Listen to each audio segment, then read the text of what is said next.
पहले का नहीं, दुर्भाग्य दलितों के लिए कोई सीरियस नहीं रहता है कि उनको लगता है कि दलित समाज के बच्चों के साथ में कोई घटना घटती तो छोटी मोटी बात मान ली जाती है, उसको आए दिन ऐसे करके छोड़ देते हैं। लेकिन ये दुर्भाग्य है देश का कि यहाँ पर दलितों की कोई वैल्यू नहीं समझी जाती है। लेकिन हम सबको समझना चाहिए कि रेप के केसेस होते हैं, इस रेप के केसेस में जो भी दोषी लोग हैं उन्हें सिर्फ फांसी की सजा मिलनी चाहिए, तब जाके इस देश में रेप रुकने वाले हैं। अब तो डबल इंजन की सरकार भी है, दोनों इंजन फेल हो चुके हैं, तभी तो पूरे देश में वारदातें हो रही हैं। एनसीआर भी मुख्यमंत्री हैं दिल्ली में सर। अभी उनके बारे में क्या कहें, वो तो उनके बारे में अभी ज़रा नहीं बोलूँगा। लेकिन ये है कि जिस तरह से यहाँ पे लॉ एंड ऑर्डर की सिचुएशन ख़राब है, जिसका मतलब यहाँ के मुख्यमंत्री फेल हो रही हैं। एनसीआरबी के आंकड़े बताते हैं कि दलितों पे अत्याचार दिन ब दिन बढ़ता जा रहा है, फिर भी सरकार चुप है।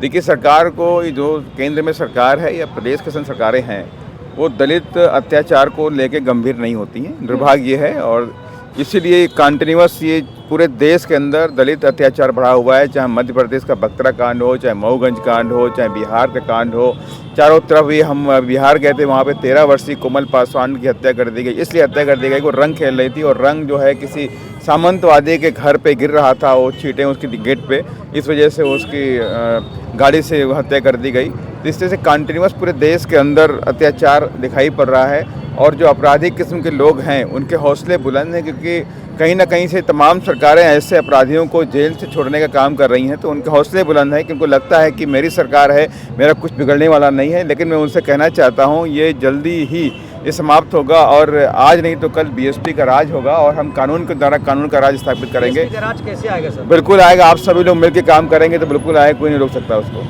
सर निर्भया के लिए पूरे देश में मोमबत्ती लेकर लोग खड़े होते हैं, लेकिन दलित की बेटी के लिए रोड पे क्यों नहीं आ रहे लोग? मैंने पहले का नहीं, दुर्भाग्य दलितों के लिए कोई सीरियस नहीं रहता है कि उनको लगता है कि दलित समाज के बच्चों के साथ में कोई घटना घटती तो छोटी मोटी बात मान ली जाती है, उसको आए दिन ऐसे करके छोड़ देते हैं। लेकिन ये दुर्भाग्य है देश का कि यहाँ पर दलितों की कोई वैल्यू नहीं समझी जाती है।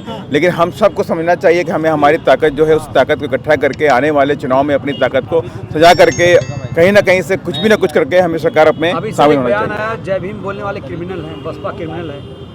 ये पूरा देश जानता है कि बहुजन समाज पार्टी क्रिमिनल्स का सफाया करती है, क्रिमिनल्स को पकड़ के जेल में डालने का काम करती है, और ऐसे क्रिमिनल डरे हुए हैं। और उनको ये सोचना चाहिए कि जिस पार्टी की सरकार वहाँ पर बनी हुई है, वहाँ के मुख्यमंत्री ने जेल के कानूनों में संशोधन करके तमाम अपराधियों को छोड़ने का काम किया था, तो खुद ही उनके क्वेश्चन के ऊपर उठ रहा है कि किस तरह की बातें कर रहे हैं। तो हमें लगता है कि ऐसे व्यक्ति का मानसिक संतुलन कहीं ना कहीं से खराब हो चुका है। कल आपने एक बयान दिया कि बिहार में जब हम लोग बसपा आएगी क्रिमिनल का सफाया कर देगी। बिल्कुल, मैं अभी भी अपने बात पे कायम हूँ, और माननीय बहन जी हमेशा कहती हैं कानून के द्वारा कानून का राज स्थापित करेंगे, और जब कानून का राज स्थापित करेंगे तो जितने गुंडे, मवाली, बलात्कारी, माफिया, वो माफिया, बिल्कुल सरकार बनाएंगे। जिस तरह से हमारे कार्यकर्ता, जिस तरह से बिल्कुल तैयारी चल रही है, अभी तैयारी है नहीं, तैयारी बहुत तेज चल रही है। कंटिन्यूअस हमारे कार्यकर्ता गाँव धाड़ी जा रहे हैं, और मोहल्ले जा रहे हैं, और हमें एक अच्छा रिस्पॉन्स मिल रहा है। मुझे पूरी उम्मीद है कि बहुजन समाज पार्टी वहाँ सरकार बनाएगी।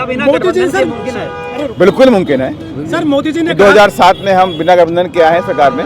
मोदी जी ने कहा था कि मेरे दलित भाइयों को मत मारो, चाहे मुझे मार लो। उसके बाद से दलितों पर जो अत्याचार कम नहीं हुए सर देश में। मैं क्या बताऊं, सब हास्य पद बातें हैं, जो हास्य कवि जो नहीं बोलते हैं। कमजोर प्रधानमंत्री है क्या? बिल्कुल कमजोर हैं। तो क्या जो हमारे दबे कुचले वंचित समाज की रक्षा नहीं कर सकते हैं, तो ऐसे व्यक्ति जो भी देश की या प्रदेश की गद्दी बैठते हैं कमजोर कहलाते हैं। सर जब से बीएसपी चुनाव हार रही, सर जब से सर ये अत्याचार बढ़े हैं, क्या बहन जी कमजोर होने से ये अत्याचार बढ़े हैं दलितों पर? देखिए, ये तो सच्चाई है कि समाज ने कहीं ना कहीं से अभी बीएसपी कमजोर किया था, और अब उनको एहसास हो रहा है कि बीएसपी के कमजोर होने से पूरे देश के अंदर उनकी आवाज़ दबती है। और मैं अभी भी कह रहा हूँ कि कश्मीर से कन्याकुमारी और गुजरात से लेकर आसाम तक अगर दबे कुचले वंचित समाज की कोई अपनी आवाज़ है तो बहुजन समाज पार्टी है, और हम सभी को मिल करके अपनी आवाज़ को मजबूत बनाए रखना है। बहुजन समाज पार्टी को बहुत ताकत दे करके हमारे बहन जी को आगे प्रयास क्यों नहीं करते सर? बिल्कुल नहीं, हम 2007 में हमारे बहन ने कहा कि हम बहुजन समाज के अभिन्न अंगों को जोड़ करके हम अपनी सरकार बनाएंगे, और उनको उनके साथ आगे बढ़ेंगे। लेकिन सर जब से सर पीडीए मजबूत हुआ है, 37 सीटें आई हैं उत्तर प्रदेश में उनकी,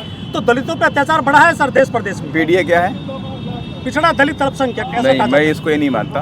मैं तो इसको मानता हूँ, पीडीए के माने होता है परिवार डेवलपमेंट अथॉरिटी।